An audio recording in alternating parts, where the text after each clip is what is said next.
Edge at 11 starts now. Tonight, the Michigan Wolverines have landed in Houston ahead of the national championship game. Players and coaches walked off their plane and onto the tarmac to prepare for Monday's big game against Washington.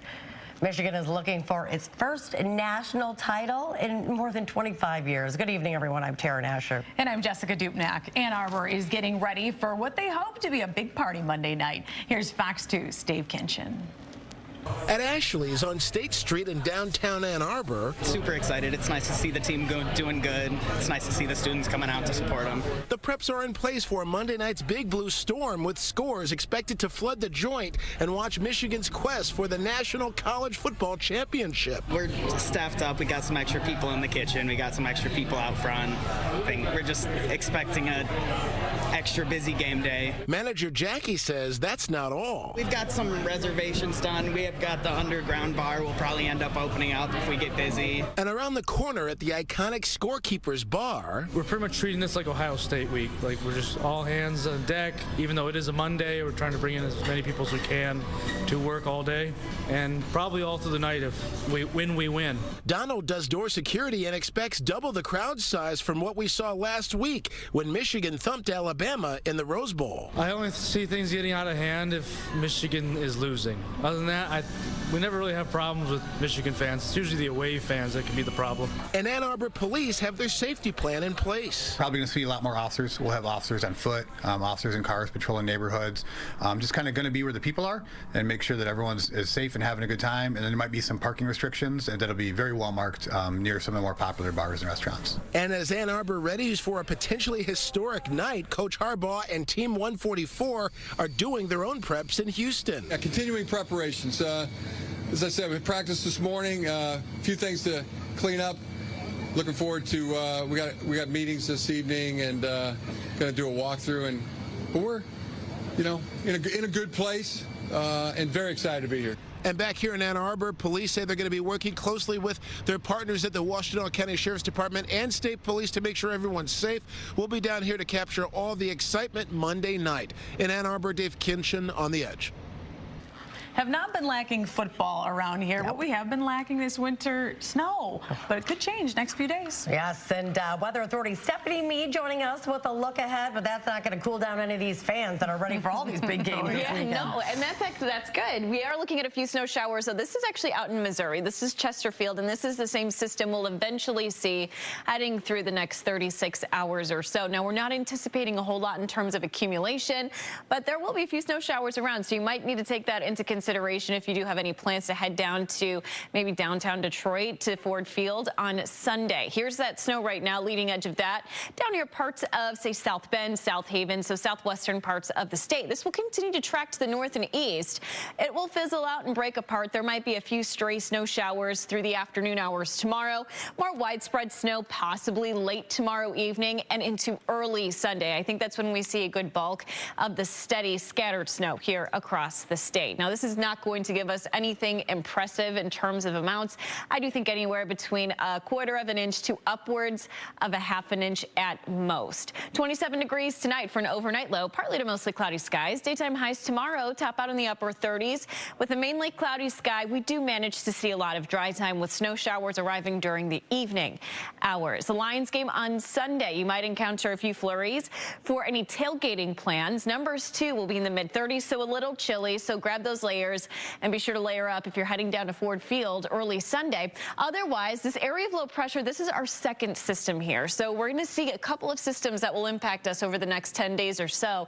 And this is still a little uncertain. We still have to iron out the details with this area of low pressure because tracking can give us a different type of precip as we head through Tuesday and Wednesday. Looks like for right now, it starts off as mainly rain. Could see a transition over into snow. So here's our Fox Futurecast model as of right now.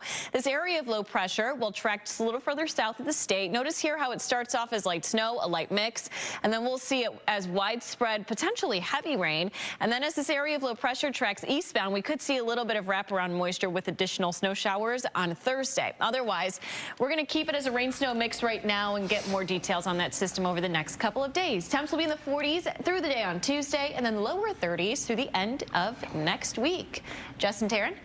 Thanks, Steph. Well, it's been over 20 years, but a high-profile murder is back in the spotlight. Now the daughter of Tamara Green is taking to social media with striking allegations against the former mayor. Fox 2's Lauren Edwards reports. The mayor decided to pay off cops in the city to murder my mother. What would I say to her?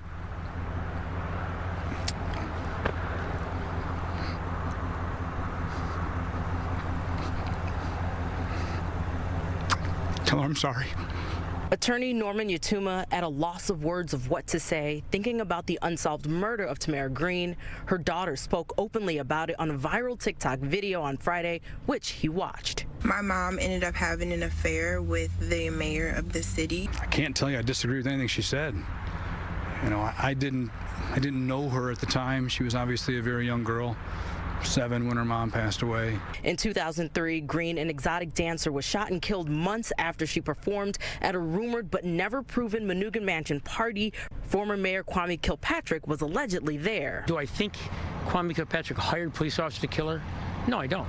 I know the investigator, the lead investigator who did it, and he still firmly believes that she was in a car with a dope dealer, her friend, who owed like a $50,000 debt. Someone came up and shot at him and missed and killed her. Former Detroit Police Assistant Chief Steve Dolan knows the case well, he says. Do I believe that people got demoted? Oh, yeah. Do I believe, because I got demoted, do I believe people, that files are missing? Sure, I believe it. It happens.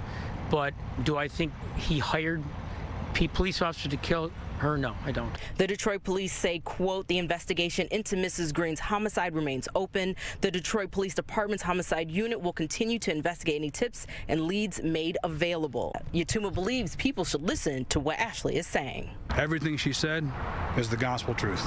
Detroit police emphasize that the investigation is ongoing, and they're asking anyone with tips to please reach out to their homicide unit. I'm Lauren Edwards on The Edge. A judge dismisses a lawsuit against the city of Dearborn. It comes after a deadly shooting inside police headquarters. This happened back in...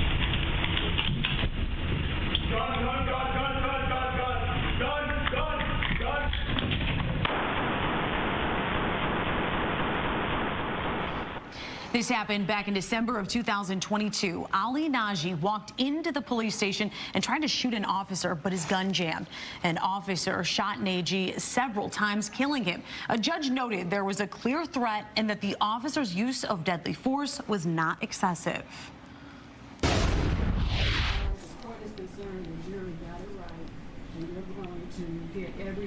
And with that, a killer will spend the rest of her life behind bars without the possibility of parole for killing her boyfriend's pregnant ex, Cabria Arnold. She was only 20 years old in 2019 when she was shot and killed. Her killer, Gabrielle Brantley, was convicted of first-degree murder.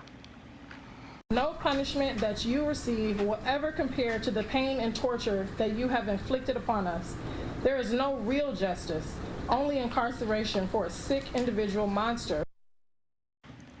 Arnold was pregnant at the time. She was an accomplished athlete who aspired to be a nurse and we're told excited to be a mom.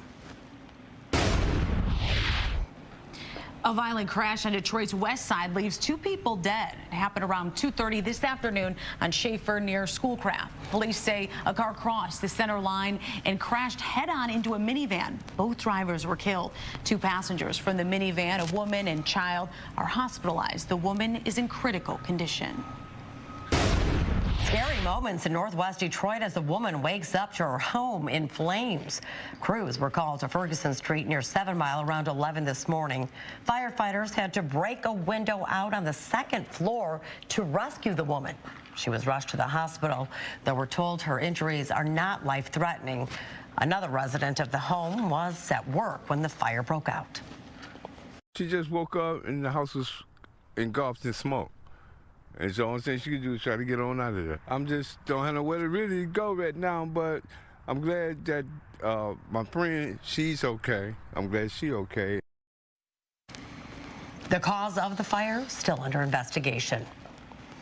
All right, Michigan State getting ready to keep the drinks pouring. The school is expanding alcohol sales for its sporting events. You can now purchase alcohol at MSU basketball and hockey games. The new rules kicked off during last night's men's basketball game and apply to about 50 home games this season at the Breslin Center and Munn Ice Arena. MSU began selling booze at Spartan Stadium last fall.